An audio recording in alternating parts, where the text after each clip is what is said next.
Assalamualaikum warahmatullahi wabarakatuh. Saya Firdausfia, NIM 1910421045 dari kelas akuntansi B 2019. Di sini saya akan menjelaskan tentang analisis aspek prosedur audit dan kode etik kasus audit PT Garuda Indonesia tahun 2018. Rangkaian kasus PT Garuda Indonesia. Pada tanggal 2 April 2019, polemik dimulai saat dua komisaris Garuda Indonesia, Hoirul Tanjung dan Doni Oskaria, menolak menandatangani laporan keuangan Garuda Indonesia karena tidak sesuai dengan pernyataan standar akuntansi keuangan. Dalam pembukuan tersebut, Garuda Indonesia menyatakan laba bersih mereka senilai 890,85 ribu US dollar atau setara dengan 11,33 miliar rupiah. Dengan asumsi kurs 14.000 rupiah per dolar. Lonjakan sangat tajam dan signifikan ini berbanding terbalik dengan pembukuan sebelumnya yang menyatakan kerugian sebesar 216,5 juta US dollar. Ternyata Garuda Indonesia mengakui piutang dari MT Mahata Aero Teknologi MAT terkait pemasangan WiFi sebagai lambang perusahaan. Tanggal 30 April 2019, menanggapi skandal tersebut, jajaran direksi Garuda Indonesia dipanggil oleh Bursa Efek Indonesia. Pertemuan itu diadakan bersama auditor Garuda Indonesia, Ketua Akuntan Publik Tanubrata Sutanto, Fahmi Bambang, dan rekan, member of BDO International. Saat itu Menteri Keuangan Sri Mulyani belum bisa memberikan sanksi pada KAP dan rekan karena masih melakukan analisis laporan keuangan dari pihak auditor. Tanggal 2 Mei 2019, sebulan setelah penolakan penandatanganan oleh dua komisaris, Otoritas Jasa Keuangan meminta verifikasi laporan keuangan Garuda Indonesia pada BEI atas polemik tersebut.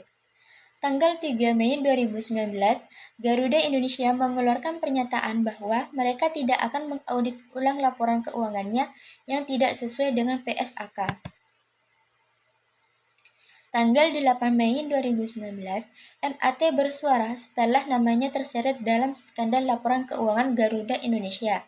Perusahaan yang baru berdiri pada 3 November 2017 ini berani bekerja sama dengan Garuda Indonesia dengan mencatatkan utang senilai 239 juta US dollar yang kemudian dimasukkan ke dalam kolom pendapatan oleh Garuda Indonesia. Tanggal 21 Mei 2019, Garuda Indonesia kembali dipanggil oleh Komisi 4 Dewan Perwakilan Rakyat untuk dimintai keterangan terkait skandal tersebut. Direktur Utama Garuda Indonesia, I Gusti Ngurah Askara Dani Diputra atau biasa disebut Ari Askara, menjelaskan bahwa pengakuan piutang sebagai pendapatan karena dari 239,94 juta US dollar, 28 juta US dollar diantaranya adalah bagi hasil yang seharusnya dibayarkan oleh MAT. Tanggal 14 Juni 2019, Sekretaris Jenderal Kementerian Keuangan Sardianto menyampaikan hasil pemeriksaan terhadap KAP, yaitu adanya dugaan audit yang tidak sesuai PSAK dan sanksi yang akan diberikan pada KAP dan rekan masih menunggu koordinasi dari OJK. Tanggal 18 Juni 2019, BII yang juga berkoordinasi intens dengan OJK terkait sanksi yang akan diberikan pada KAP dan rekan masih menunggu keputusan final OJK. Dan yang terakhir, pada tanggal 28 Juni 2019, Garuda Indonesia menerima sanksi dari berbagai pihak. Sanksi untuk auditor dari Sri Mulyani yaitu pembukuan izin selama 12 bulan. Sementara itu, OJK mengenakan sanksi pada Garuda Indonesia dengan denda 100 juta serta masing-masing jajaran direksi dan komisaris didenda dengan harus patungan membayar 100 juta. Di samping itu, BII juga mengenakan sanksi pada Garuda Indonesia dengan denda sebesar 250 juta rupiah. PT Garuda Indonesia telah terbukti melanggar Pasal 69 Undang-Undang Nomor 8 Tahun 1995 tentang pasar modal. Yang pertama, laporan keuangan yang disampaikan kepada Bapepam wajib disusun berdasarkan prinsip akuntansi yang berlaku umum. Yang kedua, tanpa mengurangi ketentuan sebagaimana dimaksud dalam ayat 1. Bapepam dapat menentukan ketentuan akuntansi di bidang pasar modal. Yang kedua, Peraturan Bapepam dan LK nomor 8.G.7 tentang penyajian dan pengungkapan laporan keuangan emiten dan perusahaan publik.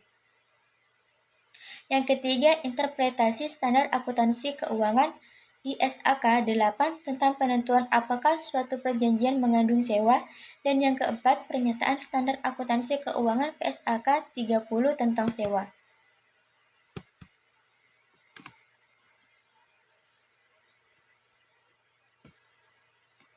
Sanksi yang dijatuhkan OJK kepada PT Garuda Indonesia berupa: yang pertama, perintah tertulis kepada PT Garuda Indonesia Persero Tbk untuk memperbaiki dan menyajikan kembali LKPT Garuda Indonesia per 31 Desember 2018 serta melakukan public expose atas perbaikan dan penyajian kembali LKT per 31 Desember 2018. Yang kedua, perintah tertulis kepada KAP Tanubrata, Sutanto, Fahmi, Bambang, dan rekan member of BDO International Limited untuk melakukan perbaikan kebijakan dan prosedur pengendalian mutu atas pelanggaran peraturan OJK nomor 13 POJK 03/2017 JO. Yang ketiga, OJK menjatuhkan sanksi administratif berupa denda sebesar 100 juta kepada PT Garuda Indonesia atas pelanggaran peraturan OJK nomor 29 POJK 04/2016. Yang keempat, sanksi berupa denda kepada masing-masing anggota direksi PT Garuda Indonesia sebesar 100 juta rupiah. Yang kelima, BEI resmi menjatuhkan sanksi kepada PT Garuda Indonesia Tbk GIAA. Sanksi yang dijatuhkan antara lain denda senilai 250 juta dan restatement atau perbaikan laporan keuangan perusahaan dengan paling lambat 26 Juli 2019. Itu saja yang bisa saya jelaskan, kurang lebihnya mohon maaf. Wassalamualaikum warahmatullahi wabarakatuh.